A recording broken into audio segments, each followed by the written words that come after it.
In 1480, Grand Prince Ivan III finally emancipated Russia from their Tatar overlords, and now had the means to achieve its own destiny.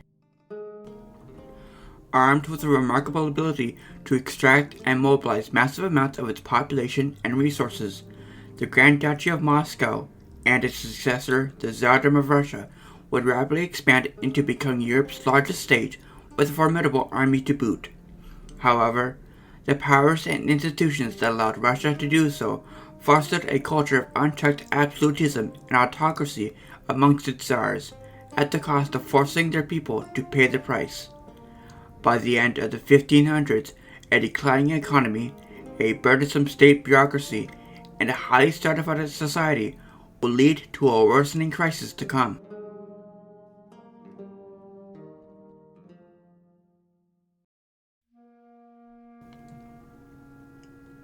Part 1.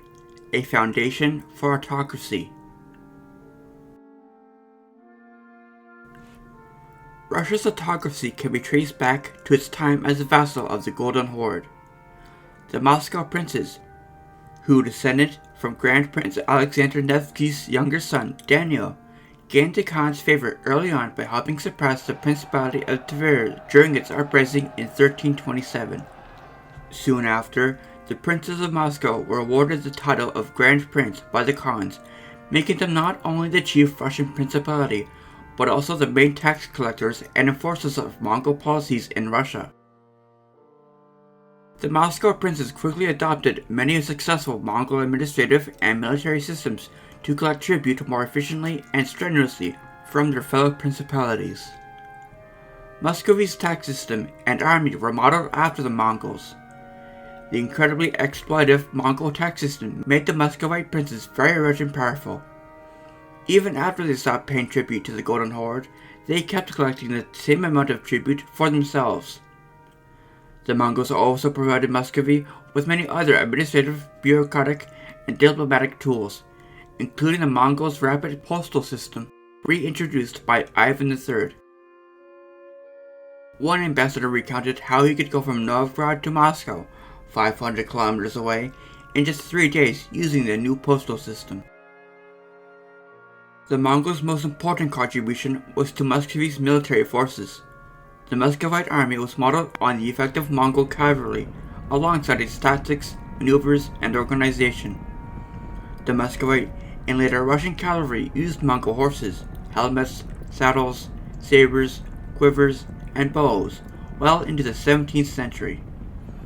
By adopting the institutions of their Mongol overlords, Moscow's princes became very successful in war, diplomacy, and statecraft. Their small principality grew quickly in size and prestige, even becoming the home of the Metropolitan, the spiritual leader of the Russian Orthodox Church. As Mongol power declined, the Moscow princes overpowered their rivals for leadership of the lands of Russia, and eventually allowed Muscovy to overthrow Mongol domination, the Tatar yoke.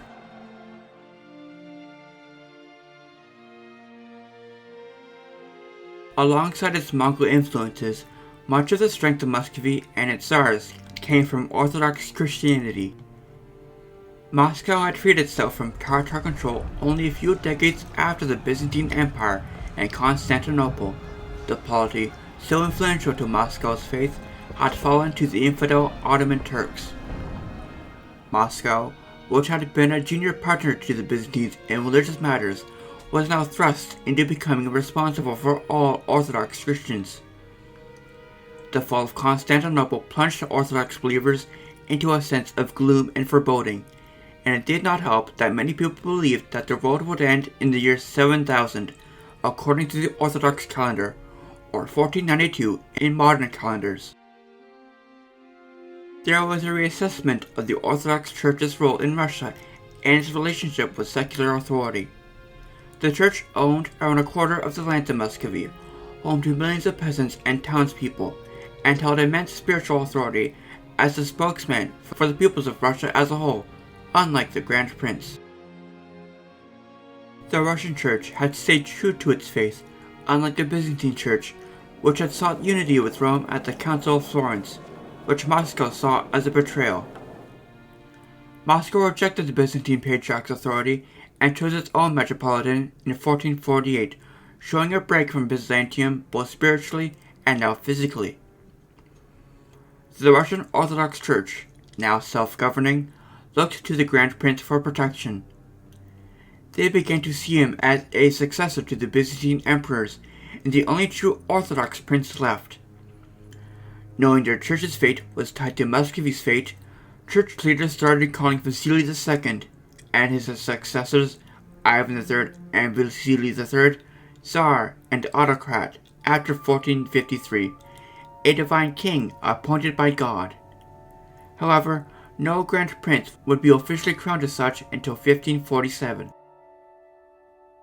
Moscow's rulers, the Danilovich princes, began to emphasize their descent from Saint Vladimir and adopted Byzantine symbols like the double-headed eagle. The Grand Prince was now also dynastically linked with the Byzantines. Ivan III married Sophia Palaologina in 1472, a niece of Constantine XI, the last Byzantine emperor. Not only did they trace their lineage back to the Romans, but, beginning in the 16th century, to the Old Testament Kingdom of Israel. After the Byzantine Empire fell, people expected the apocalypse after the Orthodox calendar ended in 1492. The idea that Russia was the New Israel and Moscow was the New Jerusalem became strong. The Russians already used the word Tsar to refer to the kings of Israel, and in some instances, God himself. Russians were, purportedly, God's chosen people, and the Tsars were claimed to be Abraham's spiritual descendants. The Tsar's mission was to provide divine protection and secure a special role in the world for Russia. In providing the services to the Tsar, his subjects were fulfilling their sacred duty to God's anointed viceroy on earth. So, thusly, the idea of Moscow as a successor to the Roman Empire, and the Tsar mandated by God to protect the one true faith in the face of the apocalypse, emerged. Church leaders argued that the true faith had passed from Rome to Byzantium and now to Russia, making Moscow the new center of orthodoxy. If thou rulest thine empire rightly, thou wilt be the son of light and a citizen of the heavenly Jerusalem. And now, I say unto thee, take care and take heed. All the empires of Christendom are united in thine, for two realms have fallen, the third stands, and there will be no fourth.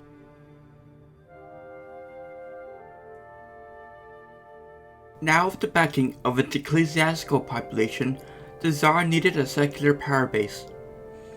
The Tsar heavily relied on the cooperation of the powerful boyar families, who were almost as important as he was. These boyars were crucial to Moscow's success. If they didn't support the Tsar, little could be accomplished. The Tsar had to carefully handle the boyars under the fear that they could switch allegiances if they weren't satisfied. The Tsar also needed them to prevent internal conflicts among themselves, which could divide the realm. Together, they promoted the idea of absolute royal authority. If the Tsar did not look strong, then both Moscow and the boyars were under the threat of disintegration.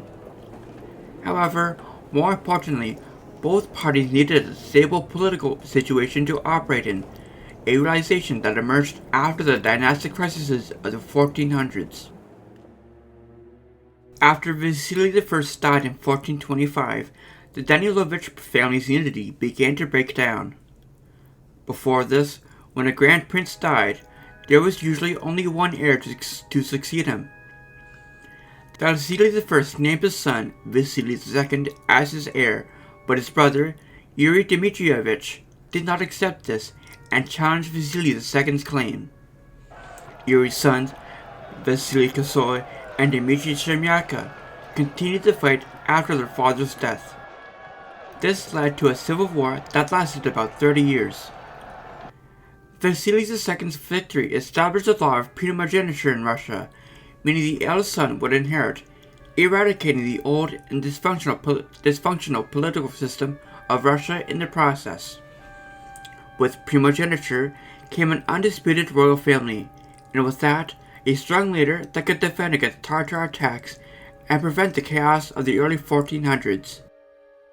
The idea was to concentrate power in Moscow and its ruler to better govern and defend the spread out lands of Russia. Moscow's princes were supported by local nobles, the Russian Orthodox Church, and other important princely families. As new areas joined the state, their leaders moved to Moscow, and in their place were provincial governors called namesniki, hired to run the land. Namesniki got paid through a system called feedings, or kromleni, where local people gave them food and paid them fees for their work in administration and law. As for the boyars had access to the Tsar's court and advised him in meetings called the Boyar Duma. Although the Tsar had the final say, he usually made decisions after consulting with senior boyars. The boyars recorded their family trees and official roles to ensure proper recognition and ranking in government. This ranking system, called mesnichestvo, determined who got important jobs based on family seniority. This system sometimes prevented the best person from getting the job. Nonetheless, it helped prevent conflict between the boyars. This all helped to create a national Russian aristocracy that managed the country and led the army. While the Tsar seems very powerful, the real political system, at least in the beginning, was more about cooperation among the elite. Observers in the 16th and 17th centuries saw the Russian Tsar as the most powerful ruler in Europe, perhaps second only to the Ottoman Sultan. The Russian autocracy required everyone to contribute to its security, making it one of the most demanding systems in Europe. There was no independent groups to limit the Tsar's power.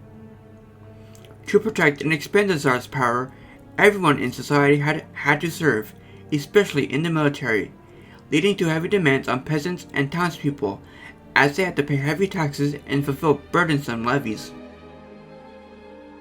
The bureaucracy focused on raising and supplying the army, and it expanded as Russia grew.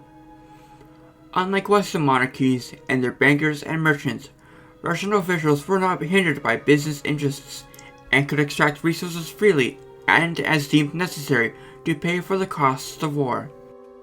They introduced new taxes, increased existing ones, and eliminated exemptions wherever needed to fund the military. By the 1580s, military-related taxes made up over 80% of all taxes. The government also established crown-controlled monopolies on profitable goods to raise money. Although these policies supported the Tsar's ambitions, they caused serious problems for the economy by the end of the 16th century.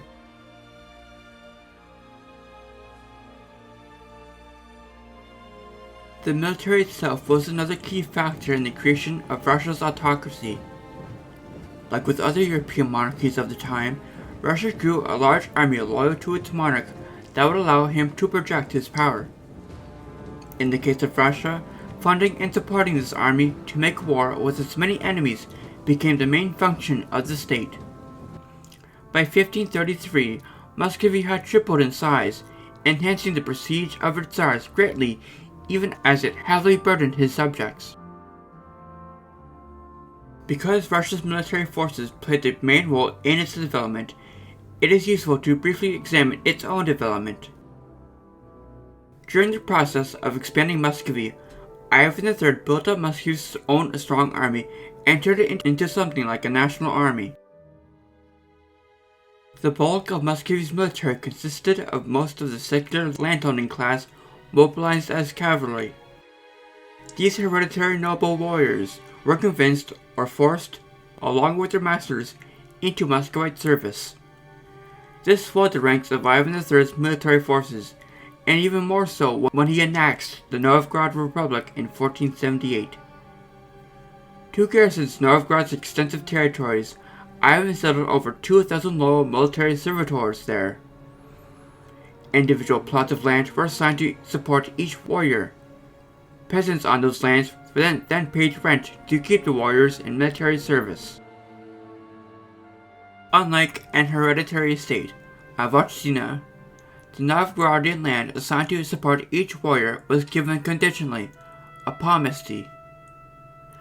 The condition was that a pomesty could be taken away if the cavalryman failed to show up for his service. The pomesty system reduced the cost to the royal court of maintaining its military forces by putting the burden on the peasants, and allowed great expansion of an army loyal to the crown. The pomesty system worked so well that it quickly became the basic form of landholding for Russia's cavalry force. The pomesty system enabled Ivan III to field an army 3 or 4 times the size of his father's. Vasily III used his large army to unite the remaining Russian principalities and, in 1514, to capture the mighty Lithuanian fortress of Smolensk. By 1533, the pomesty-based cavalry force had become the backbone of the Russian army. As Muscovy was developing its military, it and all of Europe were adopting gunpowder weaponry and creating tactics to use them to devastating effects. Russia's first steps to adopting gunpowder including strengthening its western borders against artillery attacks and fully integrating artillery into its fortresses and military operations. Many fortresses were built in Russia during the 16th century, although many were just small wooden outposts on the southern frontier. The Russians also produced a large amount of good artillery and quickly learned skills from other Europeans. By the early 17th century, Russia had about 3,500 artillery weapons, including siege guns and lighter field artillery. In the late 15th century, some Russian soldiers began using heavy matchlock guns called arquebuses, a form of early musket. By the early 16th century, there was about 1,000 arquebusiers in the Russian army. They could deliver massed firepower in combat. Infantry armed with guns were increasingly seen as useful alongside the hereditary cavalry force. This led to the idea of having a regular standing infantry force, the Streltsy.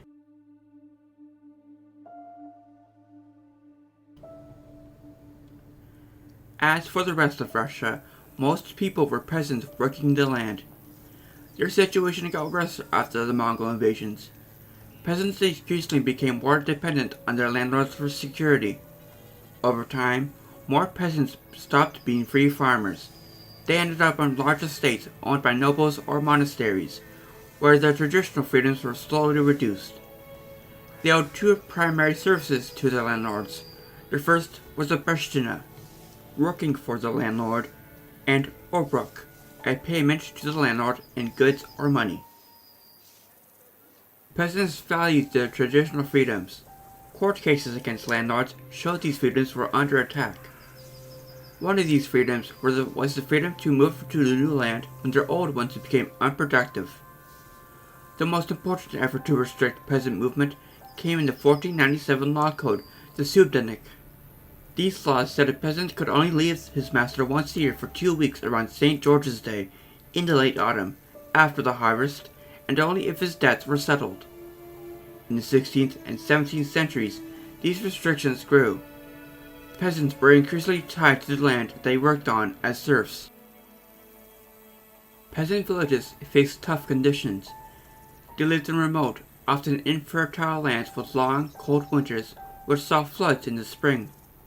The gloomy forests around them offered both food and danger, like wolves and brigands. This foreboding setting made peasants believe evil forces, like the devil, lurked around every corner, leading them to exercise strict self-control and avoid risks. They preferred safe, traditional methods in farming, fishing, and cottage industry, which were modest but reliable. They resisted change, especially when it came from outside reformers. Peasants saw human nature as weak and prone to sin, like drunkenness, laziness, greed, and lust. These sins could disrupt work and family life, threatening the community's survival. Villages made their own rules to minimize risk, discourage bad behavior, and punish it if necessary. Decision-making was collective, with everyone involved. They aimed for consensus, but enforced decisions strictly.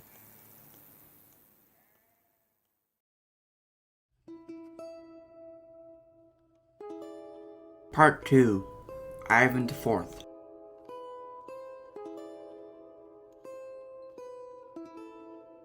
Ivan IV, perhaps more famously known as Ivan the Terrible, became the Grand Prince of Moscow in 1533.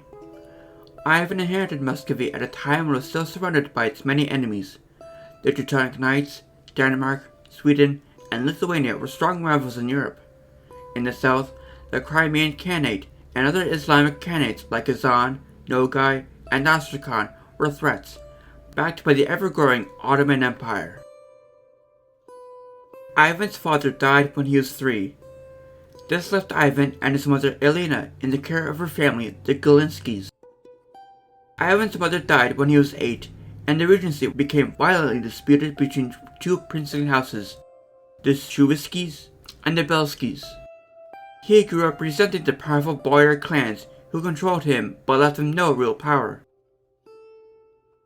Ivan was crowned Tsar in 1547 of the new Tsardom of Russia, the first ruler to officially hold this title from the start of his reign. The young Ivan believed his role was to guide humanity through difficult times to salvation or damnation. As he grew older, however, Ivan believed that the weight of his responsibility to protect Russia and all of Christianity gave him absolute power. He felt like he could act without moral constraints if needed for the state's good. Is it fitting for the Tsar to offer the other cheek when he is struck on one? It is the most perfect commandment, but how can the Tsar govern his realm if he allows himself to be dishonored?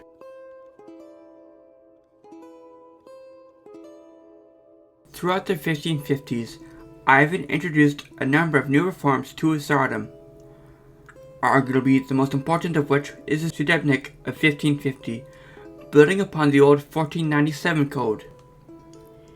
It improved how court cases were handled and reduced the power of the namesniki.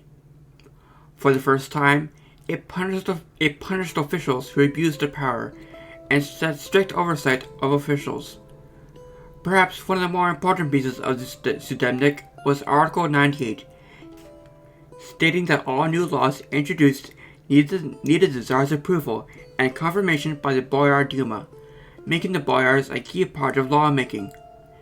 This established the Boyar Duma as an important government institution alongside the Tsar.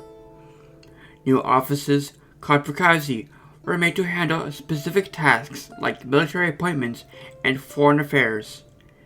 These officials were loyal and hardworking, with even lowly clerks receiving generous rewards for their services. Their roles were often passed down through families. Local government was also reformed. The government struggled to manage the vast country without a developed bureaucracy. So, Ivan involved local people in governance and justice. Starting in the late 1400s, the government issued documents requiring elected local members to become jurors at the judicial courts of the namesniki. The 1550s Sudebnik enforced this, placing the namesniki under local control to prevent bribery. Further reforms abolished the feeding system used by the namesniki. They could no longer extort money from the local population as part of the salary. However, the abolition of the Kormleni affected many high in government, not just the namesniki. A new tax, feeding monies, transitioned the former pay of elite servicemen to state salaries. Ivan also introduced new reforms to his army. In 1556, he issued a Code on Service, requiring all landowners, secular, ecclesiastical, or otherwise, to provide fully equipped cavalrymen based on the size of their estates. This decree erased the differences between the Voshtina and Pomesti estates, and established a precedent that all land was held at the Tsar's pleasure and for state service. Ivan's new elite unit, the Streltsy, were musketeers. The Streltsy wore red uniforms. They lived together in communities they built themselves near local towns. They built houses, grew gardens, and earned extra money through tax-free businesses.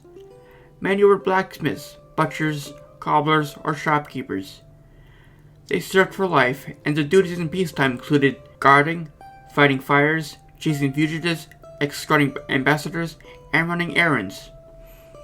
Ivan had about 10,000 streltsy at his disposal by the 1560s, putting Russia on par with other European militaries.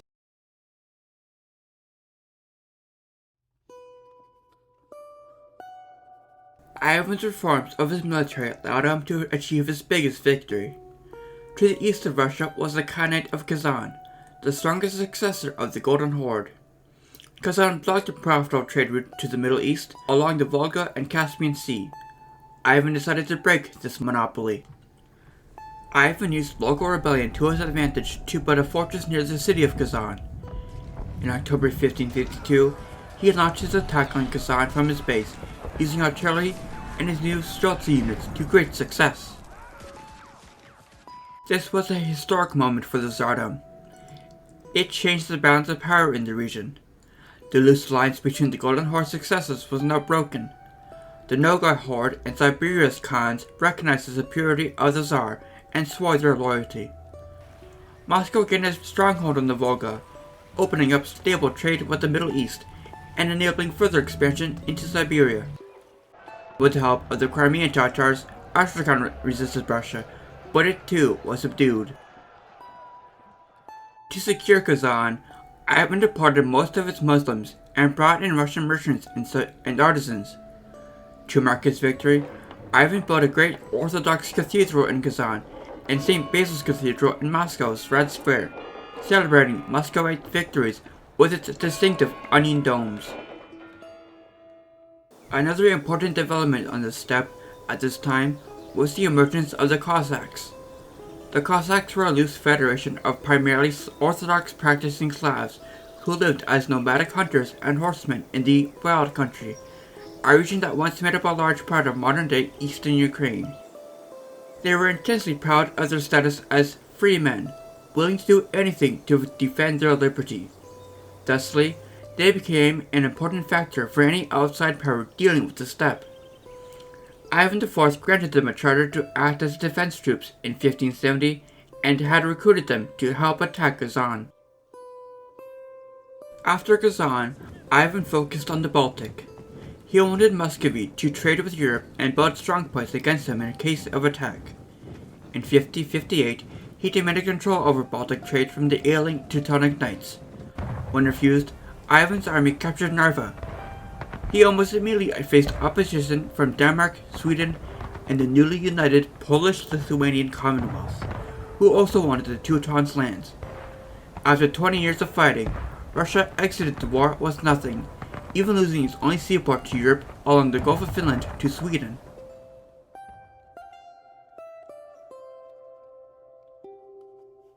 In December 1564, Ivan left Moscow suddenly. He took with him the state treasury and important icons.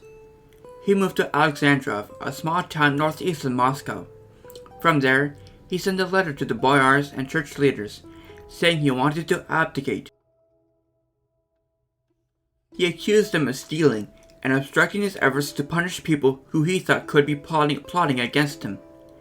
He demanded to create his own separate realm in the northern half of Russia, called the Oprichnina, where he could rule freely and punish traitors, thieves, and heretics as he saw fit. The boyars begged him to come back and promised to let him rule as he wished. Ivan returned and divided his realm into two parts, the Oprichnina, which he controlled completely, and the Zemshchina, ruled by the Boyar Duma in the southern half. Ivan used the revenues from the Oprichnina lands to support a new army and police force, the Oprichniki.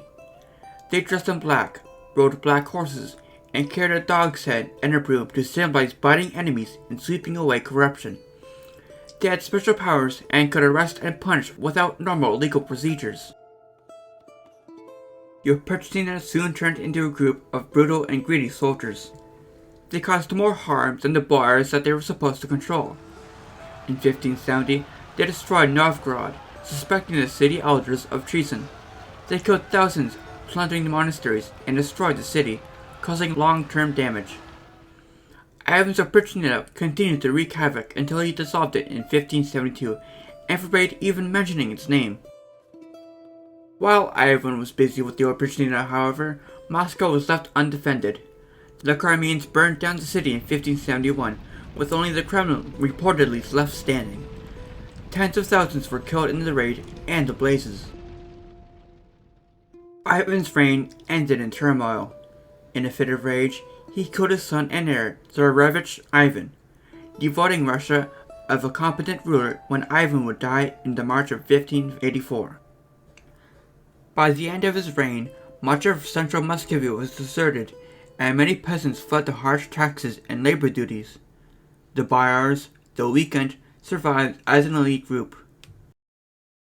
Ivan had begun a tradition where the Tsars of Russia ruled with an iron grip of absolutism in order to secure their power, at the expense of their own people.